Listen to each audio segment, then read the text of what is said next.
1, 2, 3, funky.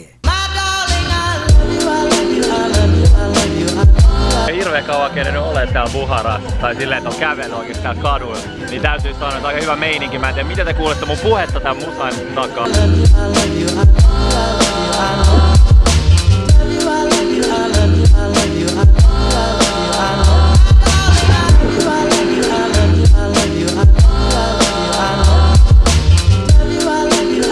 Käytiin äsken tsekkaa tota linnaa, Bukharan linnaa. Ja ihan makeet legendoja storeja. Meillä oli guide, joka kertoi paljon tarinoita ja ehkä päällimmäisen mitä jäi mieleen tästä koko mestasta. Niin kun äijät käytti hirveet korjukenkiä, se on nauloi rokattu pohjaa täyteen. Pointti oli se, että kun komea herrasmies tulee hyvässä asemassa, niin piti pitää ääntä silleen, että korot kopisee. Niin aika jännä. En tiedä miksi äijät enää käytä.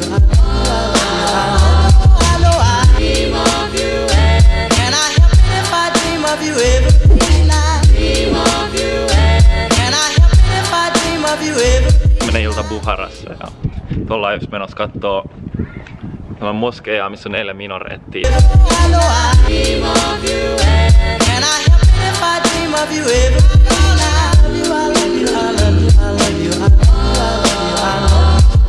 Yes, ja se on taas hauskan faktan aika, nimittäin mistä Uzbekistanin nimi itse asiassa tulee. Uzbekistan, siinä on niinku 2 sanaa, eli Uzbek on se kansa ja Istan tarkoittaa, että seisoo tässä. Elikkä Uzbekistan on Uzbekit seisoo tässä. Sellainen pikku nappula.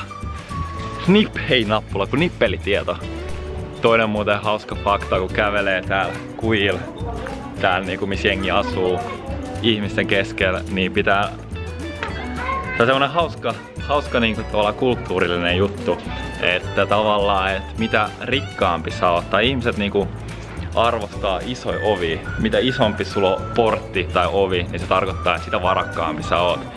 Mä en tiedä, toi on niinku silleen tosi jännä, koska ei Suomessa ole mitään tommoista, että pitäisi olla joku super iso ovi. Mut täällä on, jengi rakentaa isoja ovia ja sitä isompi ovi tosiaan sitä enemmän, sitä korkeampi status sulla on. Taas tämmönen tosi kulttuurillinen tieto, mitä mäkään en tiennyt esim. Ennen kuin tulin tänne. Tää on tätä oppii, reissatessa oppii kaikkea uutta.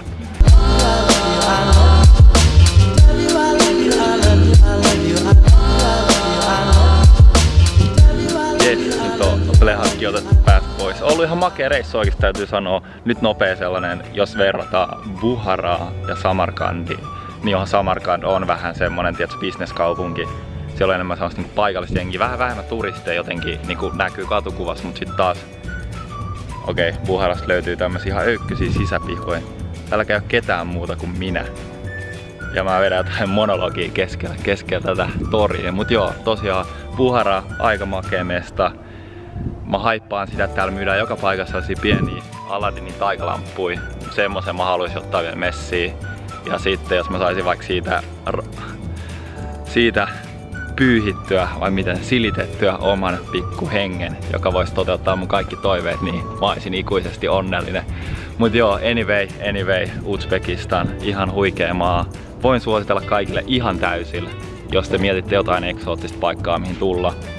Vaikka täällä on ollut 40 astetta melkein joka päivä, niin tää kuumuus ei ole kuitenkaan tuntunut niin pahalta, koska täällä on niin kosteeta, niin tää on vähän kuivaa kuumuutta. Nyt Bukharassa on ollut hyvä tämmönen pieni tuulenvire koko ajan, niin ihan hyvin on jaksanut rokata nähtävyyksiä kierrellä. Aika pieni paikka tää Bukharakin loppujen lopuksi on, mutta tosiaan silkkitien rikkaudet näkyy aika hyvin molemmissa kaupungeissa. Mut kaikin puolin tähän mennessä Uzbekistan on ollut ihan 5/5 kokemus, ja sekin mun mielestä kertoo tästä maasta ihan älyttömästi, että kun me kävellään tuolla kadulla, niin sieltä tulee ihmiset kysyä, että ootteko te vieraita, mistä päin te ootte.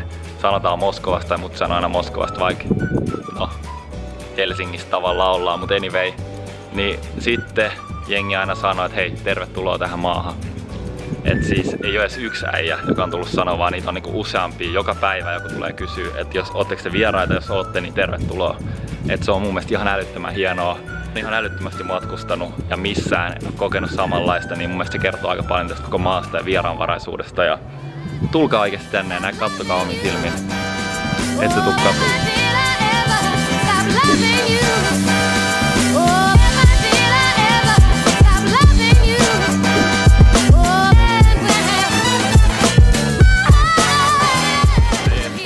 Bukharas, junnut pelaa tosta foodista. Täällä on hyvä meininki. Mä kertoo aika paljon niin kuin yleensä maasta se, että jos lapset rokkaa ilman mitään valvontaa kaduilla, niin on pakko olla aika turvallista.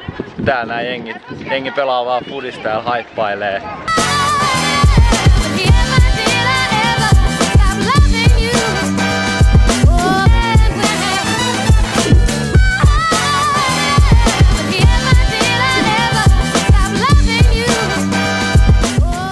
Jotenkin eniten fiilaan aina, kun on uusissa kaupungeissa, niin mennä tälleen sivukuille, niin täällä löytää ihan öykkysiä vanhoja rakennuksia ja kaikkia muutenkin makeet.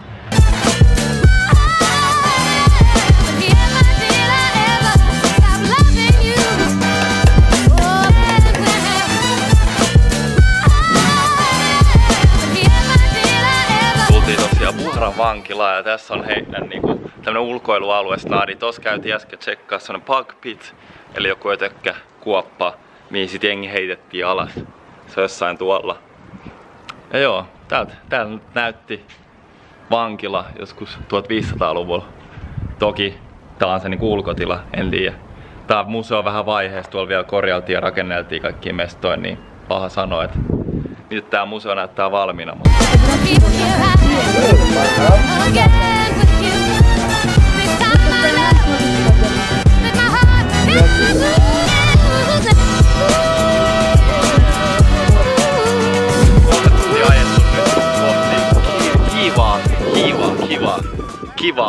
Kohti kivaa, ei kohti hivaa, mitä jotenkin lausutaakaan.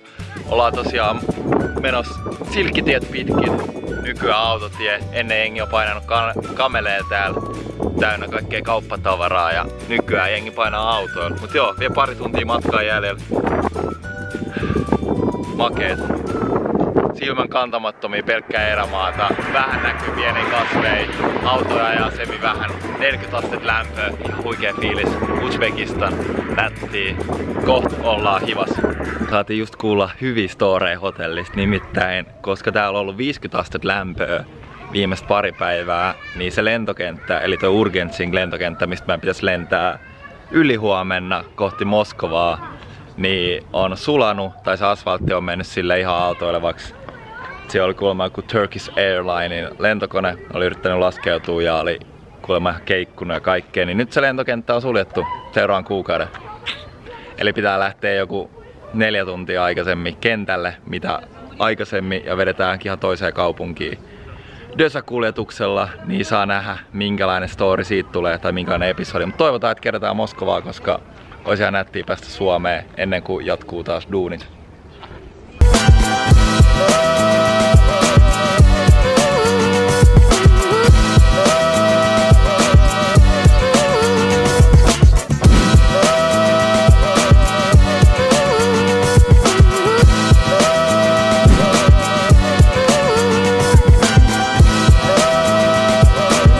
Se on viimeinen day Hivassa. Pyöritään vielä tässä vanhassa kaupungissa. Tosiaan Hivan keskustasta löytyy tämmönen muurin sisälle rakennettu vanha kaupunki, mikä on Unescon suojelukohde. Ja nyt pyöritään tätä ympäri, tsekkaillaan vähän mestoja, haetaan vähän nättiä B-rollimatskua vielä. Ja yöllä joskus 3 aikaa lähtö lentokentälle.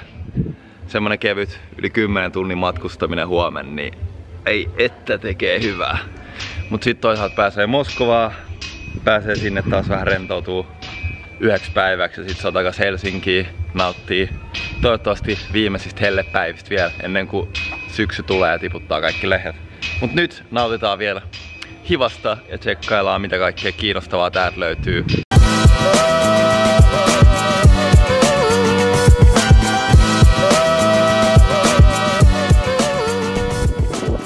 Tää on kyllä aika ykköstä kävellä täällä Hivas.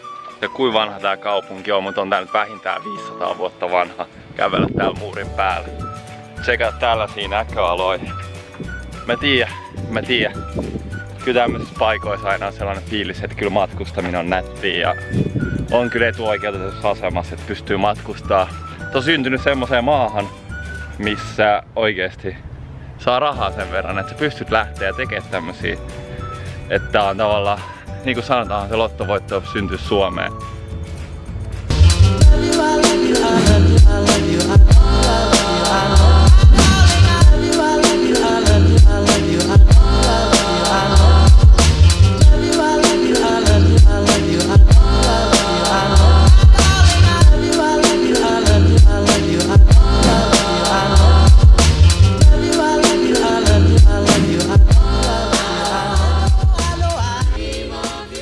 superiloinen ja kiitollinen mun 100 tilaajasta. Yli 100 jopa nykyään, et hei, kiitos et ootte ja kiitos et ootte dikkailu ja tsekkailu mun materiaalia. Ja nää vie ihan törkeästi aikaa, mut loppujen lopuksi tää on mun kaikki se arvosta. Ja mä saan tästä makeita muistoja ja mä toivon, että jos me edes yhdessä henkilössä, joka näitä tsekkailee, niin tulee hyvä fiilis näiden jälkeen, niin se riittää mulle. Ja jos johonkin mä voisin vielä sytyttää semmosen palon matkustaa, niin mä tiedän, mulla on vaan semmonen kestohymy päällä, tekis mieli vaan hymyillä oikeesti silleen huutaa, että kuin nätti elämä on. Ja mä toivon oikeesti, että teillä kaikilla on samanlainen fiilis ja mitä tahansa unelmia teillä on. Ensin mun unelma nyt on matkustaa kaikki itselleiset valtiot. Se on vähän niin semmonen ikuisuusprojekti. Hitto on hyvä fiilis olla taas kameran ääressä. Toivon, että oikeesti mä saisin näitä mulle reissuja enemmän ja vlogeja enemmän. Ja että te siellä nautitte tästä. Ja palaatte aina näihin vlogeihin. Kiitos oikeesti. Tää merkkaa mulle ihan sikana, että just sä et jaksat edes avata, mutta vielä enemmän se, että jos sä oot oikeesti näin pitkään tässä vlogissa, että sä kuuntelet mun höpötystä ja jaat tän energian, mikä tästä vlogista tulee. Mä koitan jakaa positiivista energiaa. Mä uskon vähän niin kuin näihin energiajuttuihin ja kaikkeen, niin karmaa, mutta se on taas ihan eri story, karmat ja energiat sun muut. Mut hei, oikeesti menkää ja toteuttakaa, reissatkaa, nauttikaa elämästä. Tiedätkö, meillä on vaan tää yksi elämä, siitä pitää nauttia. Ai että, kyllä on fiilis on aika korkea. Toivottavasti myös teillä.